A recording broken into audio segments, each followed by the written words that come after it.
Are you looking for a podcast that contains bizarre theories, strange facts, and some out of this world opinions? Then this podcast is for you. Listener discretion is advised, especially if you trust the government.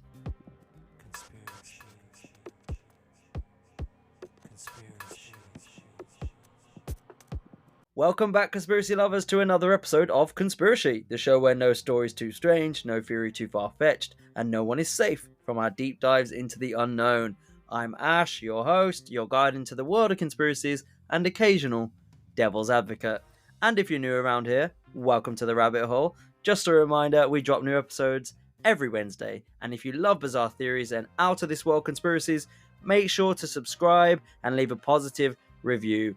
Seriously, it helps me kick that algorithm's ass. So today we're shifting gears from ancient secret societies to one of the modern world's most infamous enigmas, Area 51. Now, I know you're ready for this one. I done been ready for this one. Area 51 is a conspiracy theory lover's dream to talk about, and I couldn't wait until I got to this one. Now, if you love a good cover-up story, then boy, are you in for a treat in this episode. We'll be covering the mysterious origins of Area 51 and its evolution, Bob Lazar, big up Bob, recent declassified files and alleged government cover-ups, underground secrets, alien weapons, and so much more. Alright, I can't wait any longer, so prepare to question everything you thought you knew about Area 51, and let's just dive right in. Let's start at the beginning. It's always a good place to start, isn't it? Area 51, officially known as Groom Lake, was set up around the 40s, 50s as a testing ground for cutting-edge military aircrafts and top secret technology. It's located in Nevada, USA. Now, Nevada might ring a bell as the land of bright lights and Viva Las Vegas, but it's also a vast, rugged state in the southwestern United States. Mostly covered by desert, it's basically endless stretches of dry, cracked earth and not a soul in sight. AKA, perfect hideaway for top secret projects, or to get rid of a body or two.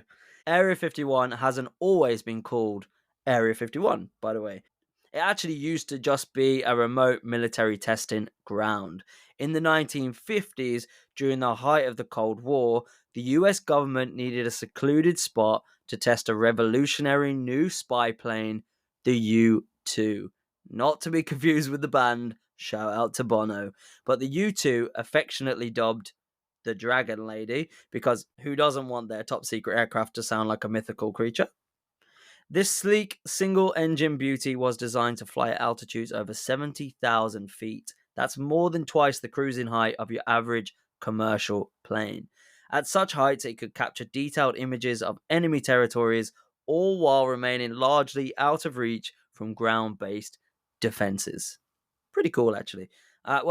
They tested this aircraft in this lonely Nevada desert, far removed from any bustling city, where nothing, or so they hoped, could disturb their classified experiments. So again, just to nail it home, back then, it was just another remote military testing ground, nothing to do with aliens or UFOs. Yet. But of course, because this site was testing such a secretive plane, the whole area was just shrouded in secrecy. And what happens when you add secrecy with imagination? Well, it's a bit like having a quiet neighbor who never ever says hello. Can't help but wonder if there's a wild party going on over there, or if someone's in the basement. Well, before long, a few creative minds began to whisper about the possibility that this hidden base might be more than just an airfield for spy planes. Some even joked that it could double as an alien workshop, or that the government might be hiding otherworldly secrets under all that classified mumbo jumbo. And that is all it needs for Area 51 to become a global phenomenon. And in turn, that's all we need for an episode of Conspiracy. Bobby! Let's talk Bob Lazar. He's possibly one of the world's most infamous whistleblowers, right? If you're a Netflix documentary buff, you know this guy. If you're a conspiracy buff, you know this guy. If you're the type to believe everything the government tells you, you probably hate this guy. So, who's Bob Lazar? Bob Lazar sounds like such a, I don't know, it sounds like a spacey name anyway, don't it? Like Bob Lazar. I don't know. Well, he was born on January 26th, 1959 in Coral Gables, Florida. He's an Aquarius, but also Bob Lazar is a physicist and a businessman.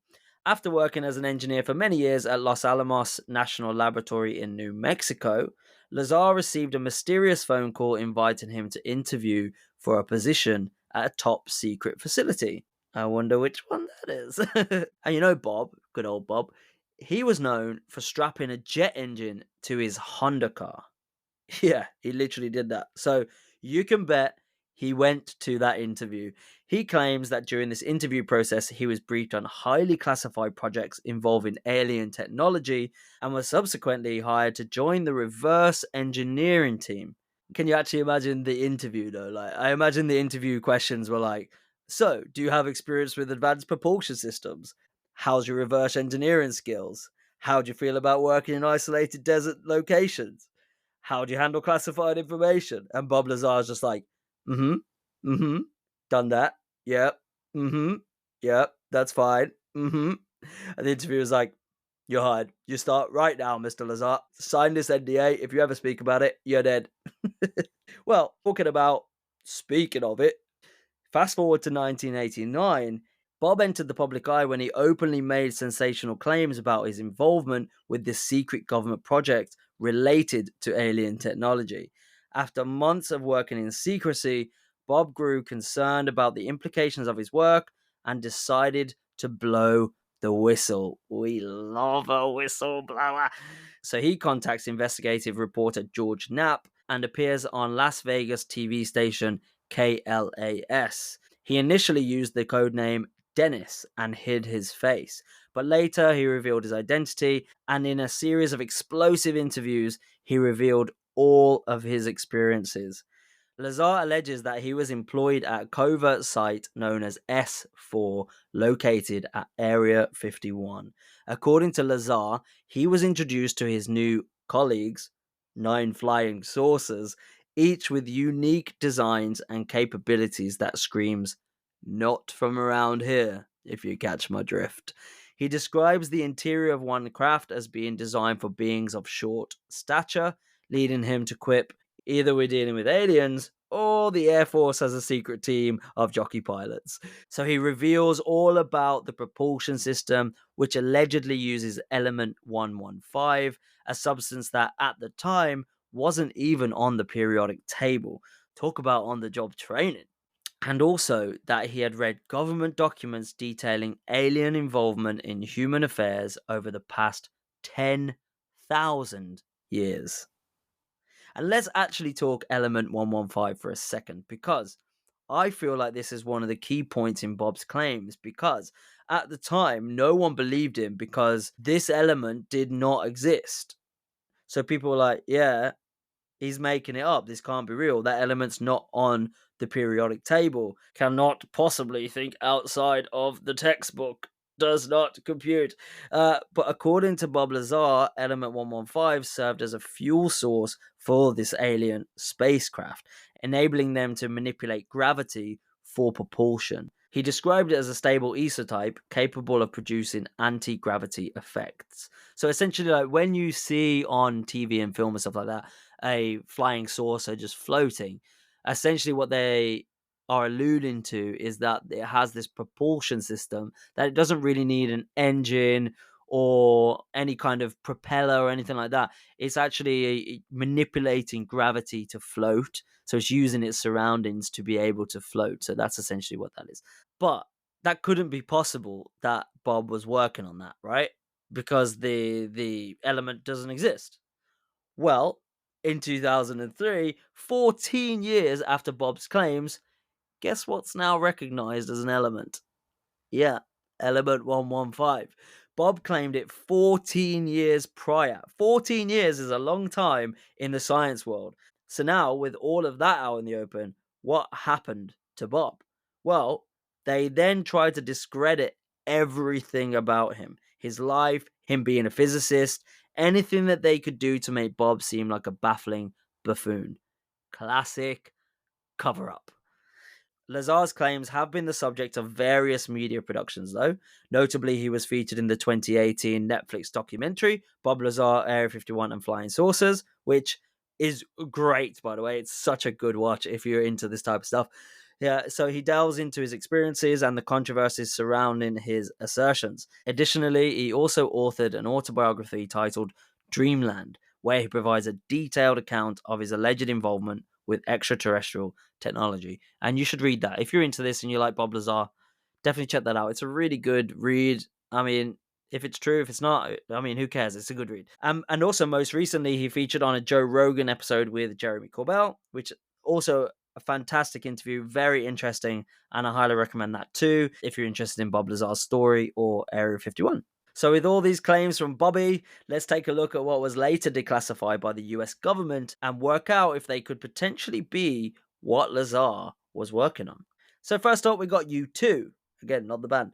In 2013, the CIA declassified documents acknowledging the existence of Area 51 and detailing its role in the development and testing of the U2 spy plane during the 1950s. The U 2 was designed for high altitude reconnaissance missions over the Soviet Union during the Cold War. Its testing at Area 51 led to increased UFO sightings as the aircraft flew at higher altitudes than commercial airplanes, leading observers to report unidentified flying objects. Doesn't sound like a propulsion system though, so let's keep going. So following the U2 program, Area 51 was integral to Project Oxcart, which developed the A-12 aircraft.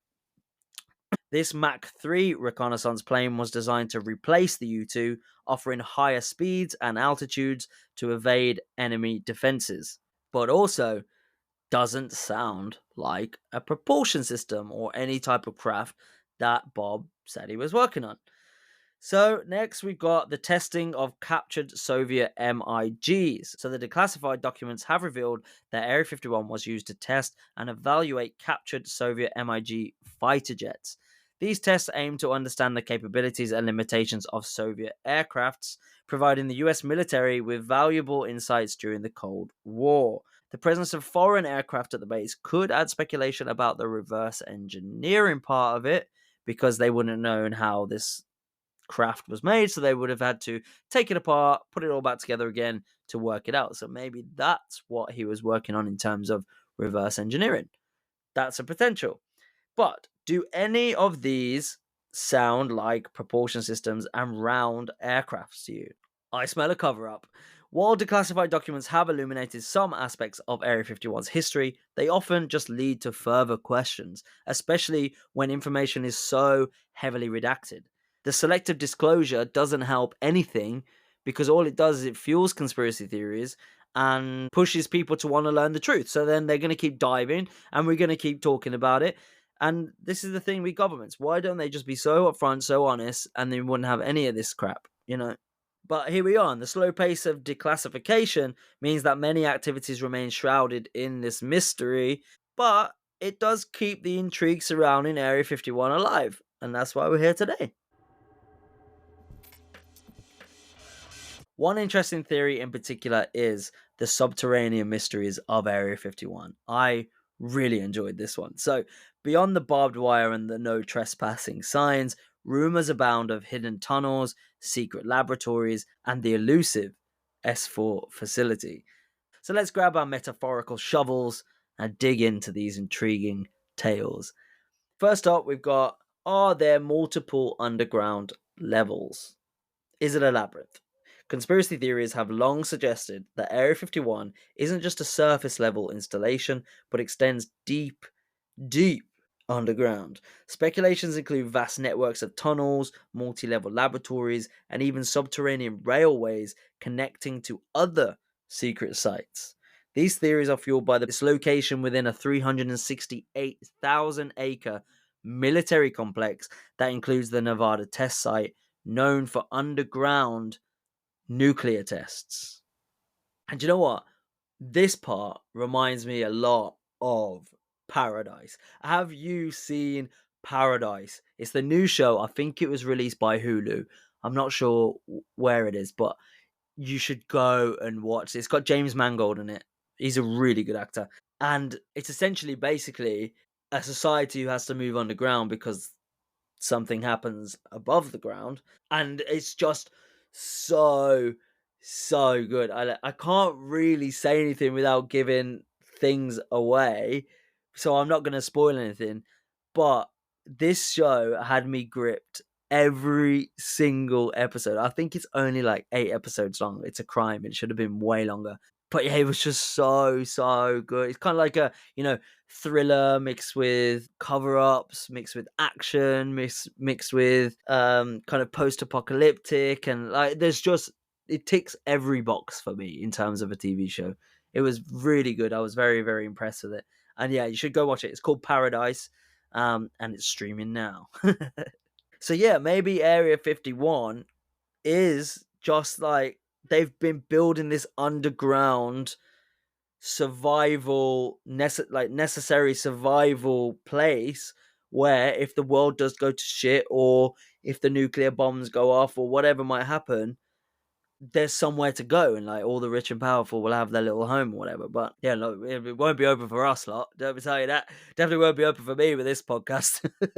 They'll be like, "Hey, remember when you tried to air all of our dirty laundry? Yeah, you stay outside, you mug." I'm like, please, who's gonna podcast about conspiracies without me? But yeah, it could be. Could be. That would be a project. And if they've been working on it since the 50s, I mean, it's plausible. And if it's not there, maybe there is one somewhere. Have you seen that video as well? The one where it's like, I think it's in Argentina, where like the trucks just driving into a mountain. It's literally just a mountain, nothing else around, and there's like big trucks driving into just a doorway in a mountain. Wild, like literally wild. And I honestly believe these things exist. And I think the shows like Paradise, where they show you this underground facility that's built into a mountain, is kind of just all showing you what really exists. Someone's told someone, has told someone, it's got to a scriptwriter, and he's put it in a TV show. Like, I hope so anyway, though. It'd be really cool to see that. Again, probably never gonna see it. I'm gonna just gonna get hit with the fucking earthquakes. Anyway, so we talked about Lazar earlier, right? That he was actually working at facility S4. Well, it's said that S4's entrance is a concealed hangar door built into a mountainside, which blends seamlessly with the natural terrain. So it's kind of like what I was just saying about those trucks driving into that mountain in Argentina. So maybe S4 is like that, and that's where they kept the 9 aircrafts inside as they're working on them. So those aircrafts, if they ever started up, they couldn't get out of the facility, and they could probably just self-destruct it or something, I don't know. But in the digital age, armchair investigators have turned to satellite imagery to uncover Area 51 secrets, which, we can all use that stuff now. Some enthusiasts claim to have identified unusual structures or entrances that suggest underground facilities. For instance, in 2020, a Google Earth user discovered what appeared to be an entrance to an underground base, sparking widespread speculation. George Amu, I think you pronounce it George. It's a very weird way of spelling George. Joerg. George. George. Okay, so George Amu, a well-known figure in Area 51 research and founder of the website Dreamland Resort, has spent more than 25 years investigating the mysteries surrounding the notorious military base. This place is a playground for the most sophisticated military technology, he said, noting that the base's surrounding Nevada Test and Training Range offers an ideal environment for testing advanced systems. And if there was such a thing as a recovered UFO, Area 51 would be the place where they would bring it, he added. In 2022, his home was raided by the FBI and the Air Force Office of Special Investigation. Well, authorities dispatched 25 agents to search his property, seizing computers, hard drives, and other electronic devices. I wonder what other electronic devices he had. But anyway, this operation was part of an investigation into potential breaches of national security, leaving many to wonder what sensitive information the researcher may have possessed. Well, I hope he's still alive today, is all I'll say, because we all know when those black coats come with their shades on, it never ends well. It never ends well.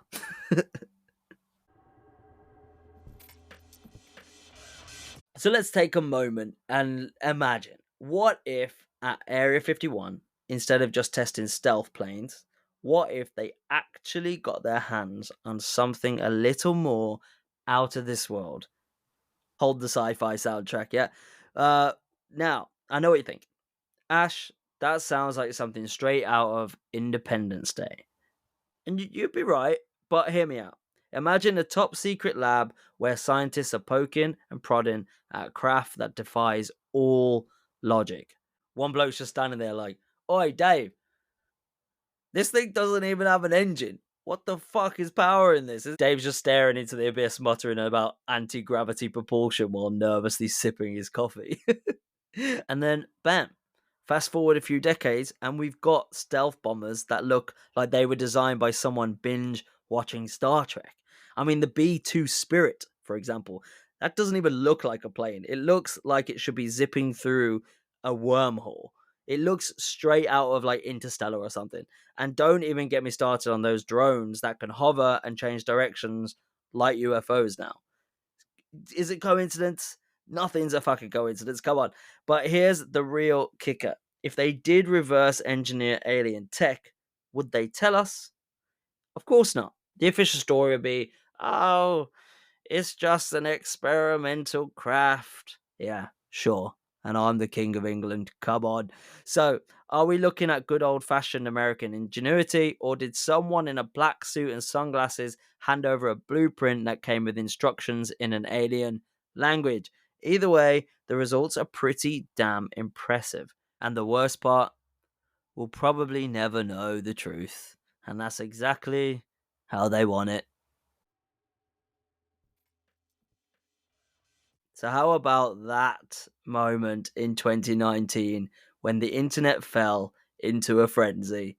Yep, I'm talking about hashtag Storm Area 51, or as I like to call it, the day the government seriously considered upgrading their keep out signs to seriously, guys, don't fucking think about it.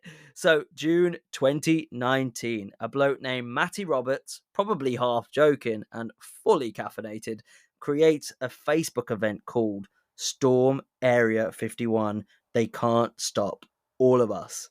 The plan: get millions of people to bomb rush Area 51 and uncover whatever extraterrestrial secrets they've been hiding. Now, was Matty serious? Probably not. Was the internet serious?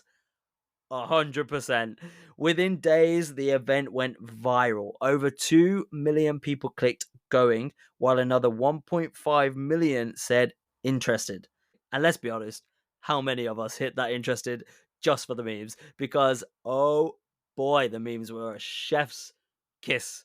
I mean, there were jokes about dodging bullets like action heroes, people planning to sneak in by camouflaging as cacti, and memes of blokes carrying aliens out like they just won a new trophy at the darts competition at the pub. But here's where it gets even funnier. As the event picked up steam, the US Air Force, who, let's be real, were probably sweating bullets at this point, felt the need to step in. They issued a very polite, "Please don't storm a highly classified military base or you will be yeeted into another dimension." Okay, maybe not the exact words, but you get the gist. Now, most people expected this whole thing to stay online, but no. Come September, thousands of people actually showed up in Nevada for what became known as Alien Stock.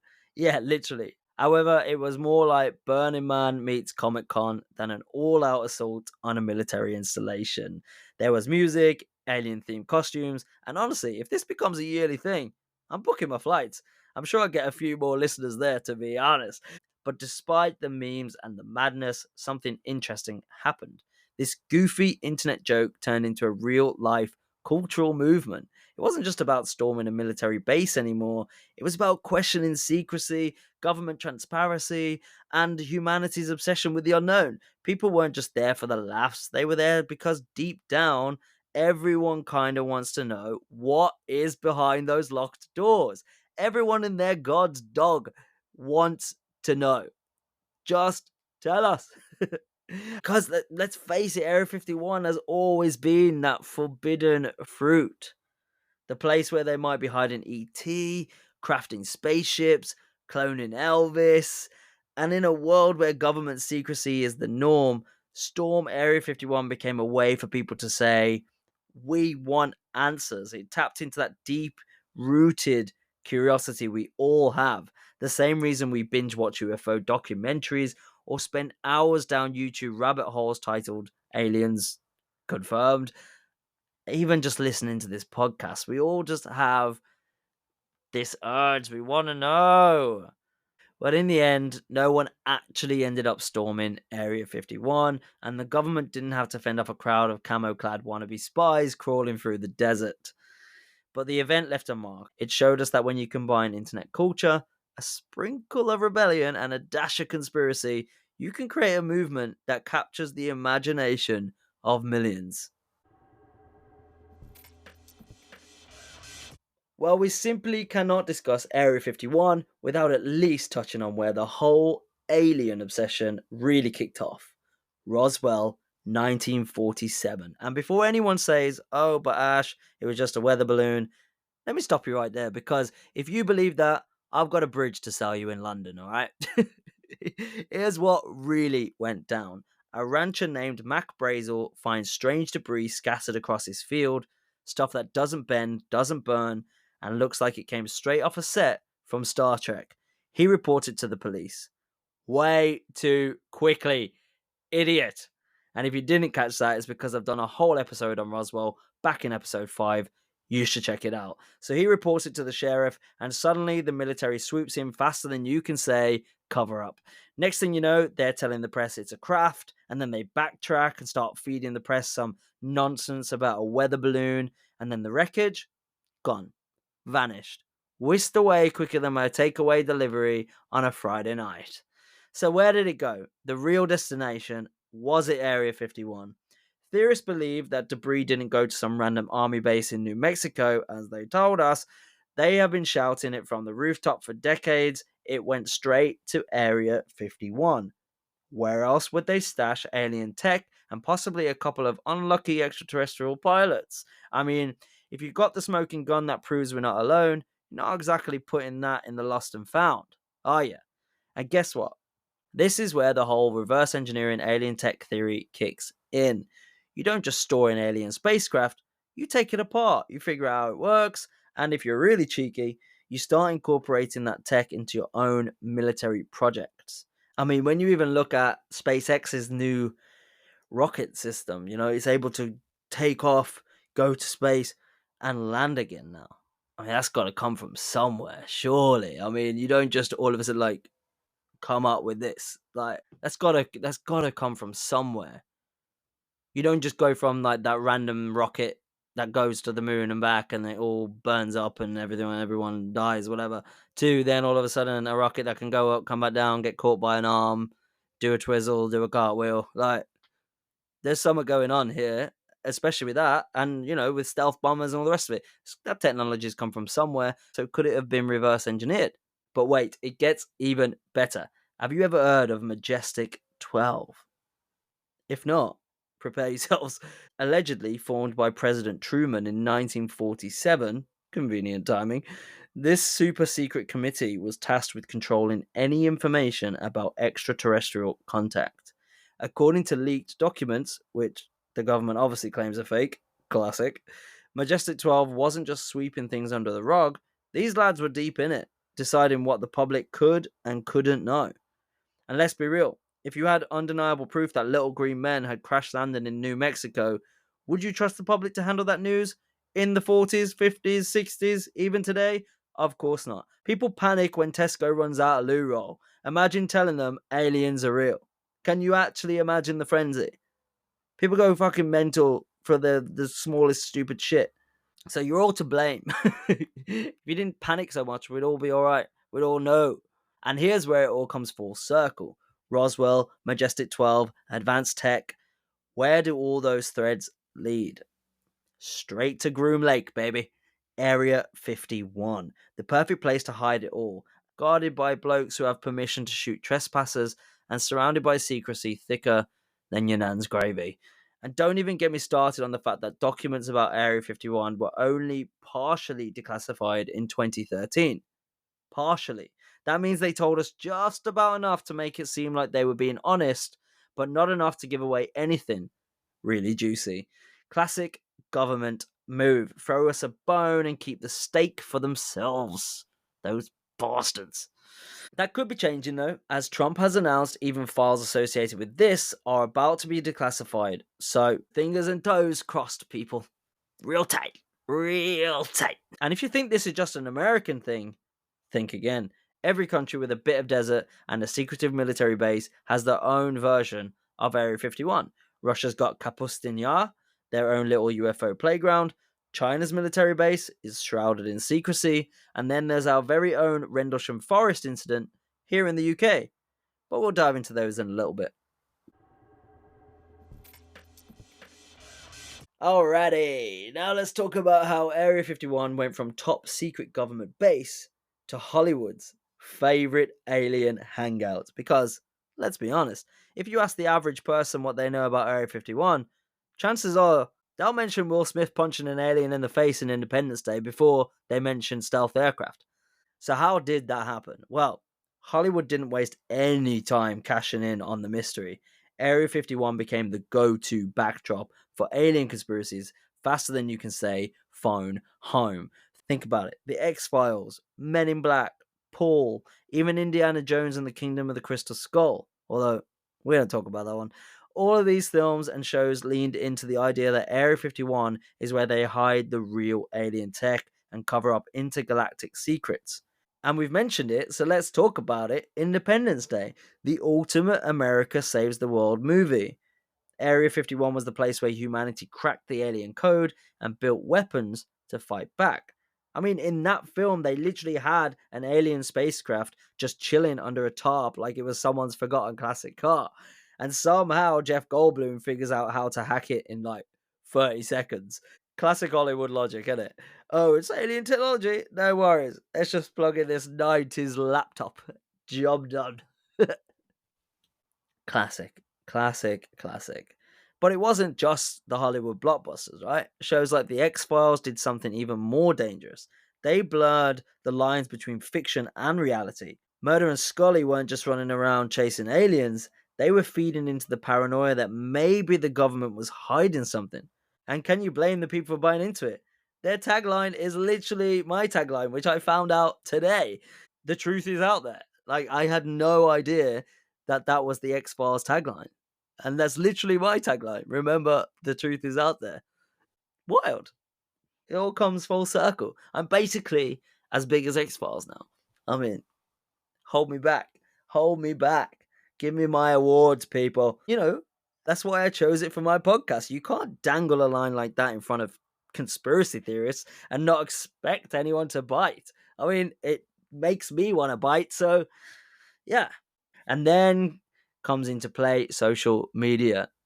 This is the breeding ground. Conspiracy theories thrive on social media. Platforms like Reddit, X, and YouTube have taken Area 51 and turned it into meme fuel. When you think about Storm Area 51 fiasco that we just talked about, that whole thing started as a joke on Facebook, but it spiraled into a global phenomenon so fast. And social media is class for this, right? I mean, spreading jokes, but it's also good at amplifying conspiracies. You get one blurry video of a weird light in the sky, and boo, new alien footage near Area 51. That's the report, that's what's going to circulate. A leaked government document that mentions advanced aircraft. Proof of reverse engineering UFOs. And let's be real, once something gains traction on social media, it becomes harder to distinguish from fact and fiction. And I think that is the hardest part about being interested in conspiracies or being interested in many different aspects of cover-ups and whatnot, is that you struggle now to find what is real, what's not real, who can you believe, who can't you believe, who's been discredited, why have they been discredited. Have they been discredited by the people they're trying to expose? And it just becomes this really messy system. Like it's just, yeah, it's very hard now to kind of distinguish what's real, what's not real. So the $1 million question is pop culture helping uncover the truth, or is it just muddying the waters more?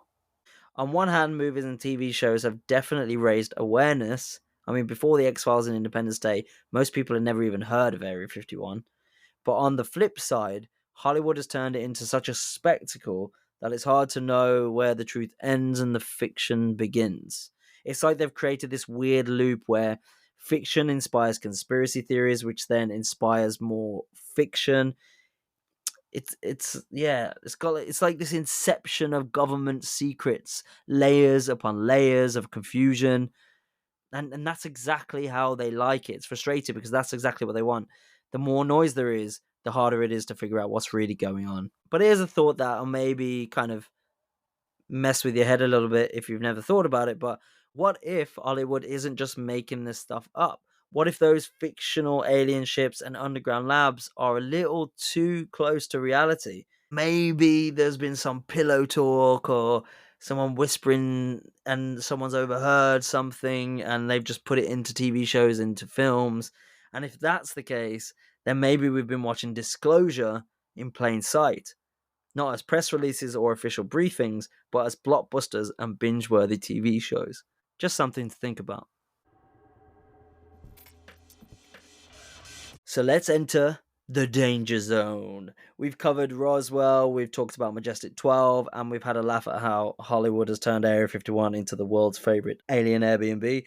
But now we're getting into the real danger: modern day whistleblowers, the brave and slightly mad individuals who've dared to speak out. And here's where things get suspiciously convenient. Every time someone gets too close to the truth, it's like they've got a target painted on their back. They don't just disappear, they get raided, shut down, and discredited faster than you can say classified. Remember Bobby? Bobby Lazar? Well, we've already talked about him in detail, the OG Area 51 whistleblower, but what I didn't mention was that after he went public with his claims about working on reverse engineered alien tech, the government didn't just give him the cold shoulder, they practically tried to erase him. Lazar's academic records, gone. His employment history, vanished. It's like he never existed. And in 2019, things got even weirder because the FBI raided Lazar's scientific supply company, United Nuclear.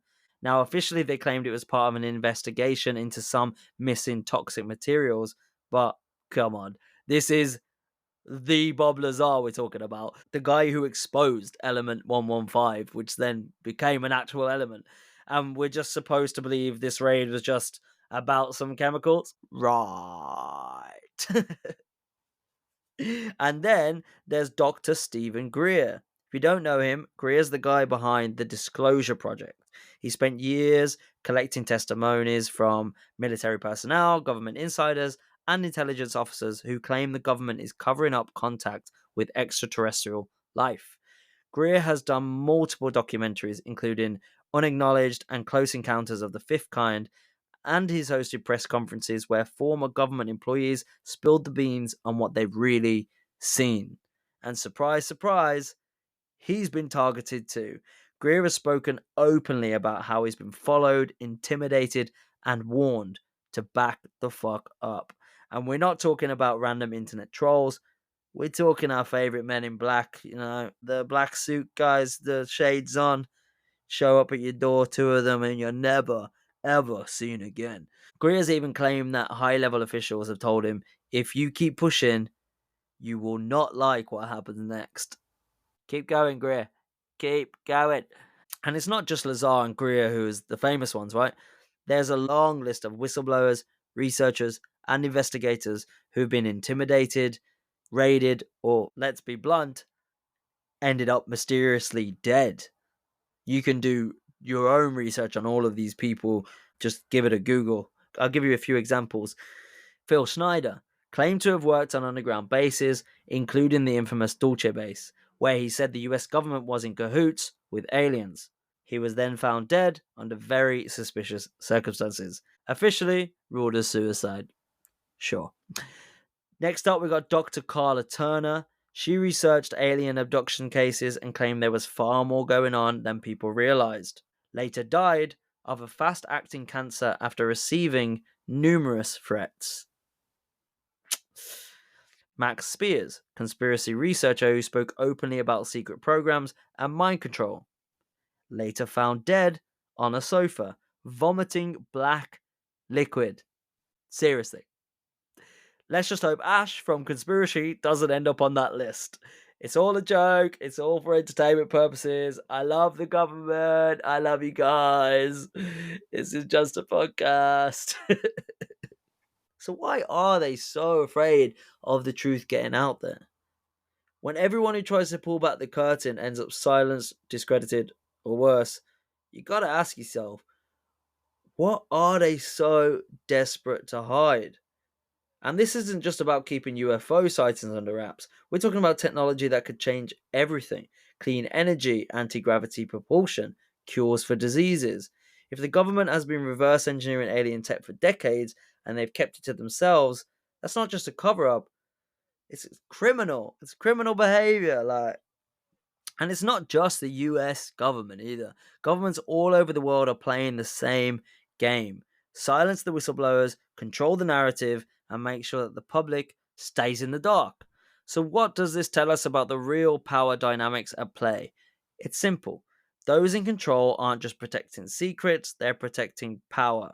If they admitted tomorrow that alien technology had been used to develop advanced weaponry, clean energy, and maybe even space travel, the entire global power structure will be flipped on its head. And they can't let that happen because the minute people realize they've been lied to for decades, the trust has gone even more than it is right now. And without a smidgen of trust, those in power, well, they don't stay in power for long after that. But, the more that they try to silence whistleblowers, the more people start asking questions. Every FBI raid, every accidental death, every discredited researcher just adds fuel to the conspiracy fire. Because when you try that hard to shut people up, it doesn't scream nothing to see here. It screams, we've got something massive to hide.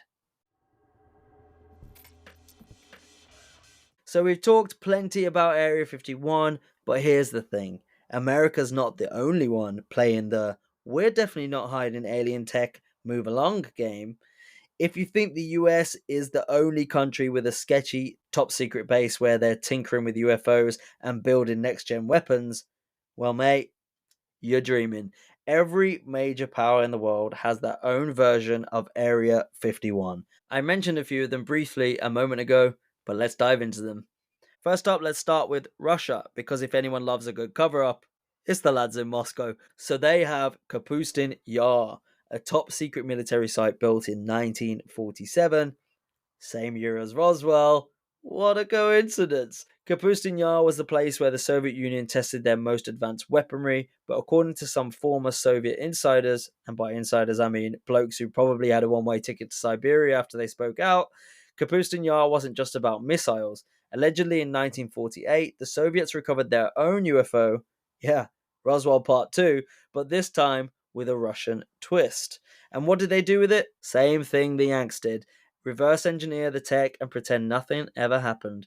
But, get this, unlike the US, the Soviets didn't just bury the truth, they weaponized it. Some theorists claim the Russians were testing mind control technology at Kapustin Yar using frequencies they believed were picked up from alien aircraft. And honestly, with everything we know about Soviet experiments, is that really so far fetched? And before we move on from Russia, if you want to hear my amazing Russian accent, be sure to go watch my Rasputin and Romanov series because you're in for some treats.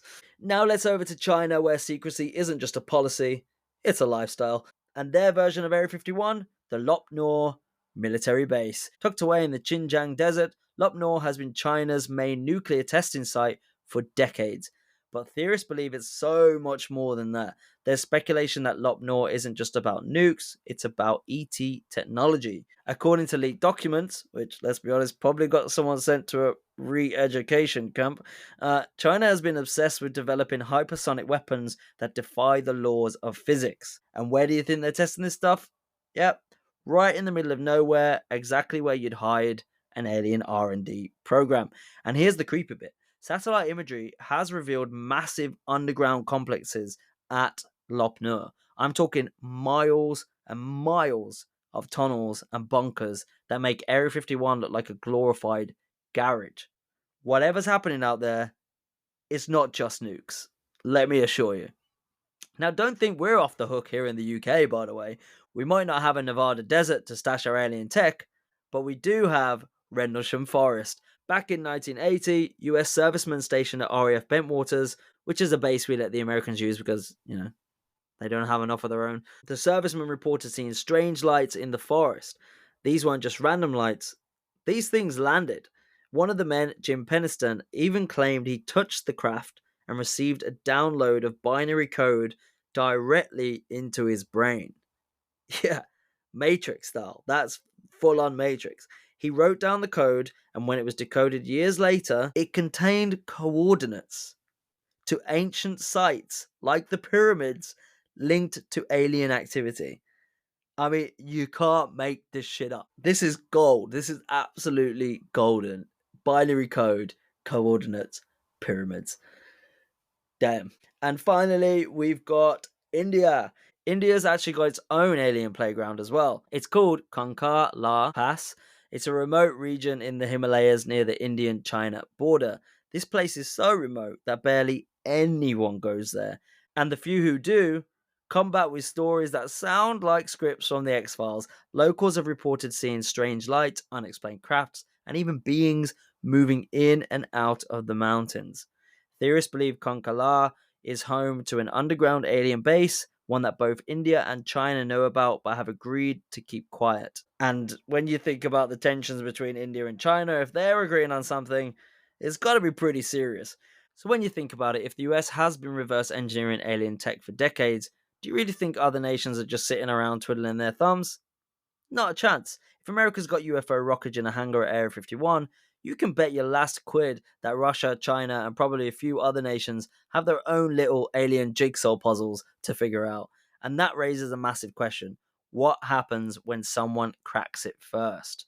Whoever masters that technology first doesn't just win the next arms race, they dominate the future. We're talking those propulsion systems that defy gravity, the energy sources that make fossil fuels obsolete, and weapons that could make nuclear bombs look like fireworks.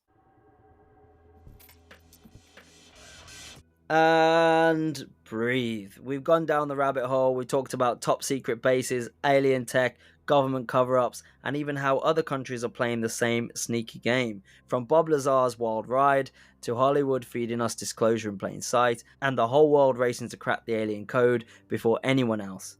It's a lot to take in. But here's the thing. After all that, we're still left with more questions than answers. What's really going on at Area 51? Is it just a testing ground for advanced military tech, or is it the galactic garage where they're reverse engineering alien spacecraft? And if the US is hiding stuff, who else is? Russia, China, India? Are we in some kind of secret global arms race where the prize isn't just world domination, it's control over technology that could change the course of human history?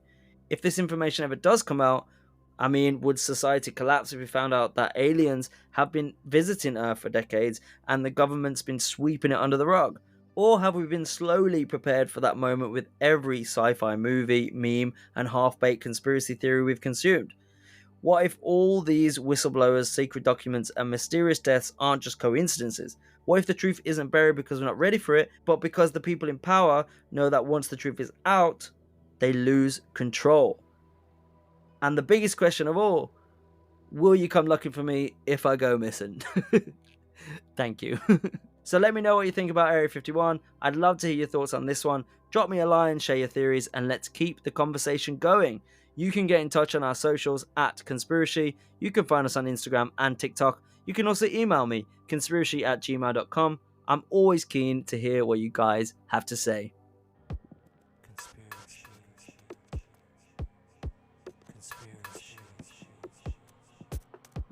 That's it for today's episode of Conspiracy, where weird is the new normal. Join us next week for a brand new conspiracy theory. Don't forget to follow, subscribe, and leave us a quick review. It helps us keep unearthing history's biggest mysteries and bringing you the wildest conspiracies. And remember, the truth is out there.